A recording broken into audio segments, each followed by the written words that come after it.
Here we're talking about the pulmonary system. What is the pulmonary system? The trachea, the bronchi, the bronchioles, which are inside the lung, and which is a giant air sac.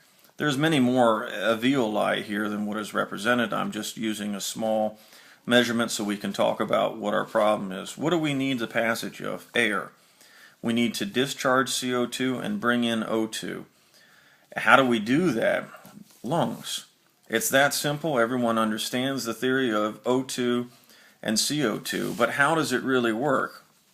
We have a vein and artery system around the alveoli, this right here, that create a barrier. And that barrier is, here's the artery, right up next to the wall of the lung, or the alveoli sacs. And through osmosis, or pressure mostly, we exchange what? Oxygen and CO2 right here on the wall or the lining of the lung tissue, or the alveoli. Now there's some squamous cells here, there's a lymphocyte, there's macrophages, what? All to protect what? Pathogen, because this is open air. This is right outside. Any pathogen we breathe in, we need to fight it. So as the blood flow matches the airflow, meaning that if we increase our airflow, our PO2 is going to go up because we're getting more oxygen. We dilate the vessels, and so does our blood flow. It increases. If our blood flow goes down, we get lower oxygen, we get vasoconstriction, and we decrease blood flow. What we need to know here is about respiratory acidosis and alkalosis, meaning that if we have, this is exactly what's happening in respiratory acidosis and alkalosis down here with the airflow, is that we're dealing with too much or too little airflow of carbon dioxide, and the blood becomes what? Acidic or alkaline. The pulmonary function is not too hard to understand if you remember that this is a bag, a sac, and inside this sac there's a tube that has a bunch of alveoli at the end, and on these alveoli the arteries and veins allow us to what? Transfer oxygen and CO2 through what? Pressure. Now remember, there's a barrier right here. This artery or vein is not inside the lung. It is touching the tissue of the lung or close to it, allowing oxygen and CO2 to be transferred all the time. So we breathe in oxygen, we release the CO2, the exchange, we blow out CO2. We breathe in oxygen and blow out CO2. The air exchange happens here in the alveoli. If you look down here on a red blood cell, mainly what carries oxygen? Hemoglobin. 99% is carried, oxygen is carried by hemoglobin.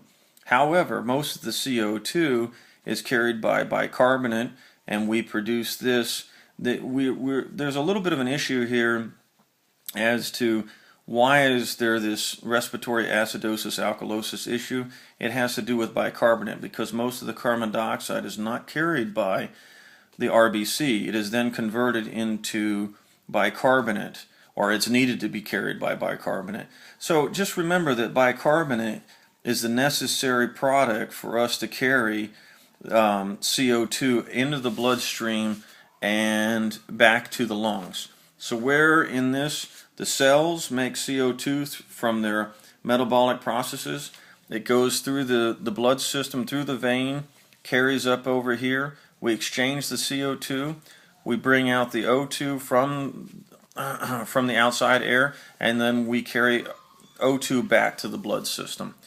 It's quite simple, but you must understand that normal alveoli are such as this. When we have pneumonia, these macrophages and lymphocytes are creating edema because they're fighting the bacteria, so we're not going to get the same what? CO2 and air exchange. So that's why we must administer oxygen to increase our ability to exchange that air.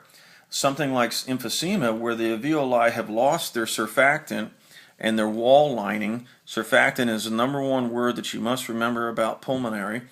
That is the fluid that coats the inside of the lung.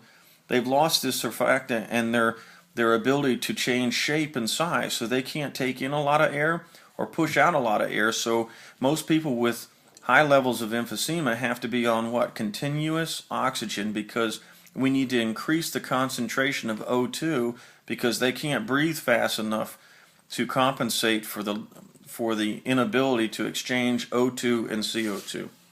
So what do lungs do? We breathe in air, we exchange it for O2 and CO2 to then what? Once the O2 is in the system, it can go feed a cell. The CO2 is a waste product. We must exhale it. We have no other place to get rid of it. It all happens where? In the alveoli. That exchange is the most important thing that you must remember. How do we keep these alveoli open? Is they're surfactant, and they're waiting for any bacteria, such as pneumonia. If they get destroyed over time, such through smoking, and we have emphysema, then they don't have this nice firm barrier, so we can't exchange what? Nearly the amount of O2 and CO2, so you will see hypoxic states in emphysema or even bacterial pneumonia.